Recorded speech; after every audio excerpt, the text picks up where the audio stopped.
In many parts of the world, some children come to breakfast and have nothing more than a glass of water. And in Africa, this is very typical of millions of children. And you think, how unnecessary, how unimportant, how unsettling is this that this is the case, that there are still millions of children in the world who have nothing more to eat to begin the morning but a glass of water. And likely that water is full of parasites. Not only is it just a glass of water, but it's terribly infected with parasites. And this is what many children of the world begin their day with, and nothing more. Let's pause for just a moment. If we had paused for 5 seconds, a child would have died someplace in the world due to hunger. Every 5 seconds, a child dies due to hunger. And if we extrapolate that out for a year, that's millions of children every year who die because they have too little to eat. I'm going to visit with you today about a program where we're combining together the industrious creativity of students and that of resourceful NGOs and children in the developing world, and hopefully one step to help rectify this problem. You can see here the continent of Africa. Africa is a challenging place in the world. You know, there are approximately 900 million people in the world who are undernourished, and most of these either reside in sub-Saharan Africa or in South Asia. In fact, in Africa, there are some nations where as many as 70% of the people are undernourished. I teach a class in international nutrition at Brigham Young University, and I'm constantly looking for opportunities to involve my class in an international problem so that they can realistically see the challenge. It's difficult to visualize this through a textbook, but if you can actually develop an interrelationship with another culture, it begins to sink in how difficult and how challenging the situation is. I'd like to speak with you about an experience that I've had for the last 2 years in Kenya. And this experience in Kenya came about in an interesting way. Early in my career, a colleague of mine came to me one day and he said, you know, I'd like to develop a program to take care of a family on a hectare of land. He was an agronomist. He said, would you please help me to do this? Let's design something where we can raise crops, vegetables, animals, and so on to take care of a family of 5 to 7 people on a hectare of land. I said, well, that's a daunting task, but let's try that. And so over a period of a few years, we put that together, and eventually we had the opportunity to share our findings in Ecuador, later on in Guatemala, and today that same program is being used in various places in Africa. But it was because of this program that I got involved in Kenya this time around.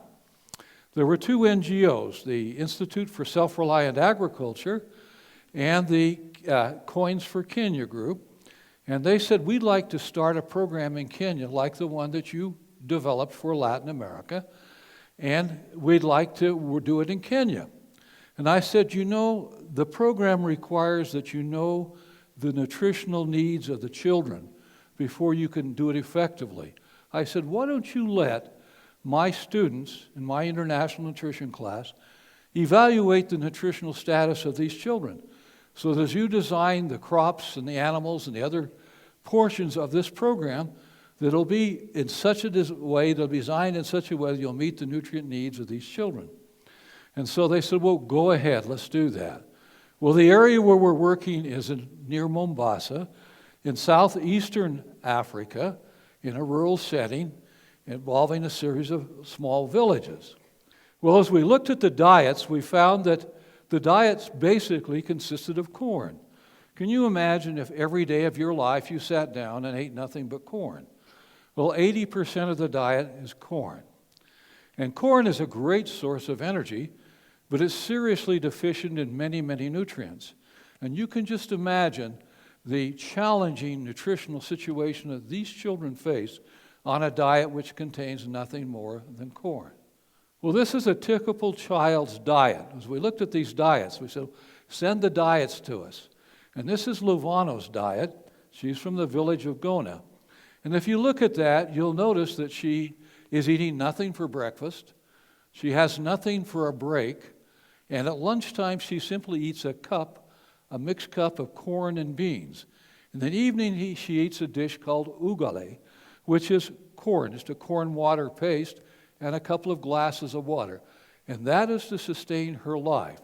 Can you just imagine the numerous nutritional challenges that exist for that child?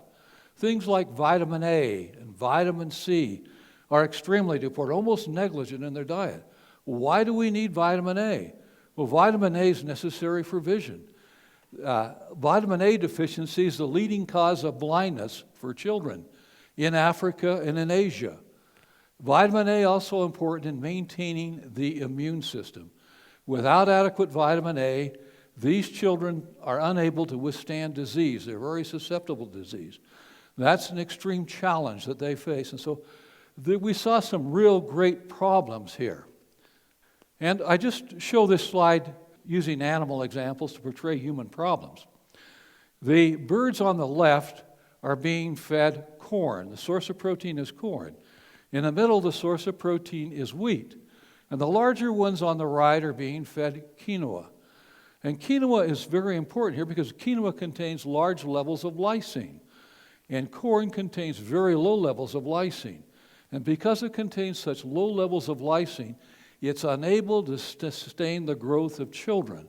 And it's, again, part of this huge problem of diet confined to something such as that. If we look at what are the things these children are susceptible to, on the left hand of this slide, you can see a series of diseases. And these are the diseases that are the greatest causes of mortality in the developing world. You can see things like neonatal diseases, respiratory diseases, diarrhea, and so on. Well, the World Health Organization has maintained that 53% of the cause of the onset of these diseases is due to malnutrition, to poor diets, to make the child vulnerable, such as the diets we just looked at.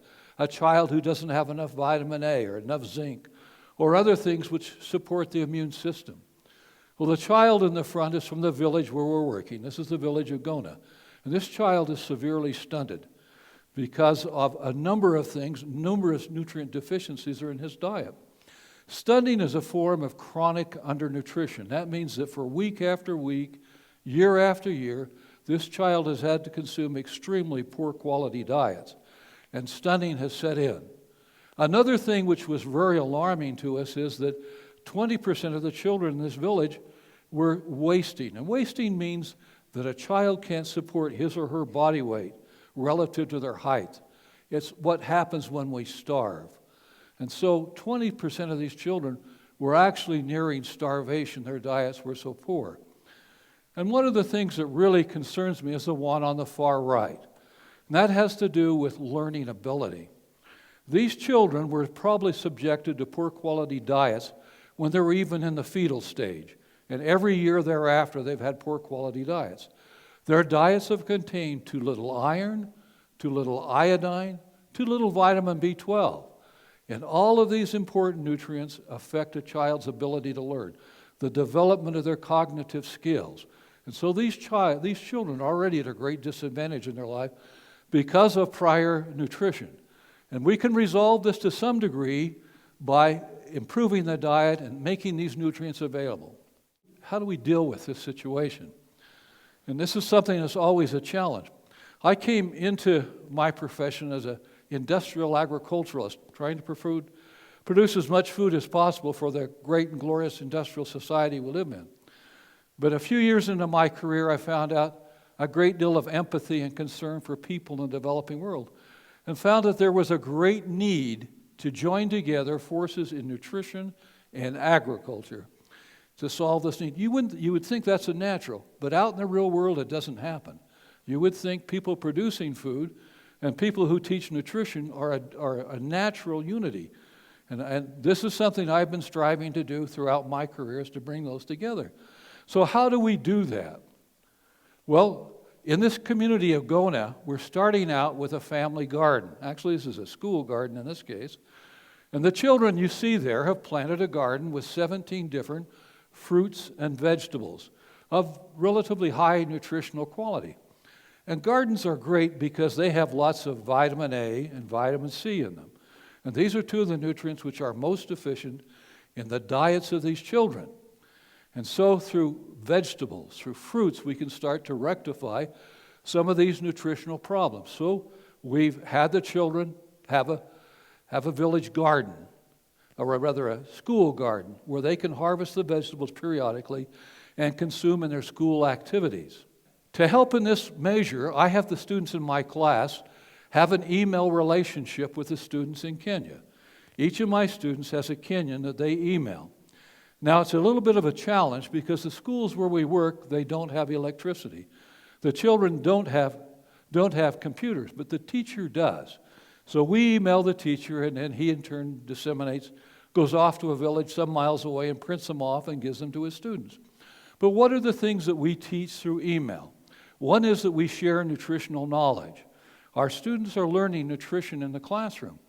And thereafter, they're dispensing some of that information to their Kenyan colleagues through email. One might be, we studied anemia in the classroom, and I read one of the emails where the student said, we studied anemia today. And isn't it marvelous how iron binds with oxygen, and it disseminates the oxygen to the cells, and it liberates it there? And she used that as a teaching opportunity to teach them about anemia, a problem probably which affects the majority of the students in this community. Also, they're developing lessons. Each of my students has a vegetable or a fruit assigned to them, and they have to develop a lesson on the nutritive properties of this vegetable or fruit that can be taught in the classroom. And when they finish, they send the lesson on to the children in Kenya, and they can use it for their own knowledge, but also more importantly for teaching, a unit on teaching nutrition in the classroom.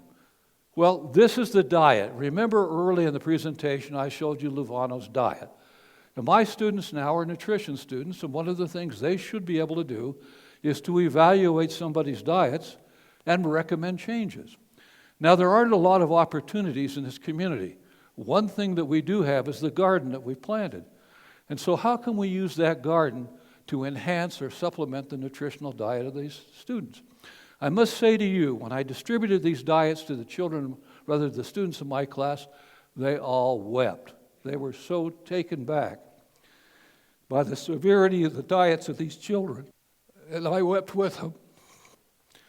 We can take a few leaves of kale up here and a carrot and some additional corn, and we can give it to this child. We haven't resolved the nutritional deficiencies, but we've done something very important. The diet before had no vitamin A, had no vitamin C, and now it has both. Now that child is no longer a candidate for blindness, no longer a candidate for an impaired immune system. And through vitamin C, we can actually use iron much better. And because of that, now that child's going to improve his or her cognitive abilities. They're going to be able to compete in the classroom far more successfully, just through that little addition in the diet, simply by harvesting some kale and harvesting some carrot from that garden and using it as a part of, say, a school lunch program. Well, where do we go from here? This is a collaborative effort that we're doing, as I mentioned. We're working with two terrific NGOs, Coins for Kenya, which is located in Pleasant Grove, Utah, and Self-Reliant Agriculture, a Washington NGO. And they've been terrific. We want to continue this relationship. So what is next? We only succeed in life if we have staying power. All too often, U.S. institutions go someplace and they're there for 2 weeks and they're gone. They've done their thing, they've helped people.